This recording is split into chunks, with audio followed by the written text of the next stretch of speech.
India versus New Zealand, though it's a dead rubber, but in Champions Trophy they say there's nothing dead about any dead rubber.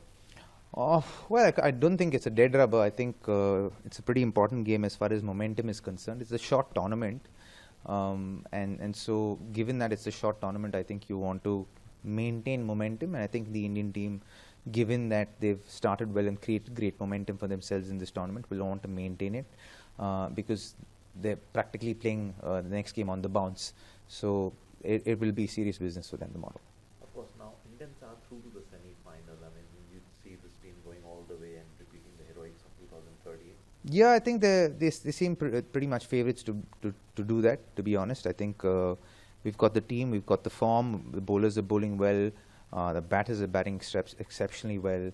We've got the advantage of familiar conditions than other teams. So obviously everything India stands to gain whilst going to the back end of the tournament. So definitely a little bit of advantage for them.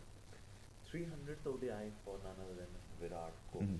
You know, he played with the likes of Sachin, Saurabh, Rahul. 300th ODI, what does it mean for a player of his stage of 14,000 runs, 51 tons in ODI? Well, I think you reach a point in your career when you've played consistently so well that every other game you'll be breaking a record. And I think Virat finds himself in that kind of a place and truly deserves it for the kind of contribution and for what he's done for our country.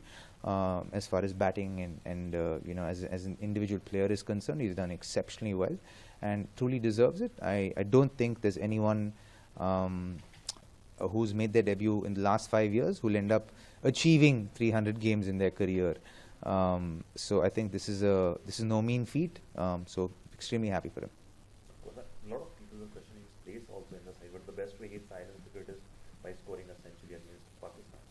Well, yeah, that's it's par for the course, isn't it? In our country, where you don't perform for some time, and then you're always they're calling for your head. But I've always believed that a player of his caliber and players who are special deserve to have a long rope, and he's done everything to augur that long rope for himself over the last year or so. And it's not like he's been out of form. It's just that he hasn't performed to the high standards that he set for himself. So in that sense, in that sense, I think he still continued to do fairly well. But he's just got us so used to such a high caliber of performances that anything less than that, then we start complaining. But we hope that he can continue to bat the way he's batting and bring us more laurels.